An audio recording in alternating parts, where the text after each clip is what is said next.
হলো, চলো শুরু করো।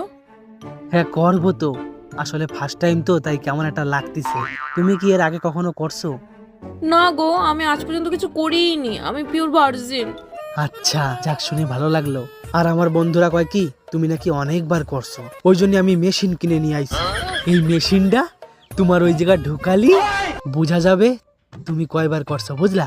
আর যখন এখানে মেশিনে জিরো লেখা উঠবে তখন আমার বন্ধুকে দেখাই দেবো তুমি পুরো ভার্জিন। থাক থাক, এই মিটারটা লাগাতে হবে না। আমার মনে পড়ছে আমি একবার করছিলাম। একবার করছিলা? আচ্ছা ঠিক আছে, তাও মিটারটা লাগাই। একবার উঠলেও তাও বন্ধুকে দেখাতে পারবো ও বেশি খারাপ না, মাত্র একবারই করছিল। বাদ দাও না এই মিটার টিটার, আসলে আমি 2-3 বার করছিলাম। হ্যাঁ 2-3 বার আবার? হ্যাঁ আমার বিশ্বাস হচ্ছে না, আমি এটা লাগাই দেখবো আমি। দেখ পদ্মারানি, লাগাতে আছিস লাগাই, মিটার টিটার ছাড়। আমি লাইফে এত লাগাইছি না, তোর মিটার গুনে সারতে পারবে না, তোর মিটার পদ্মে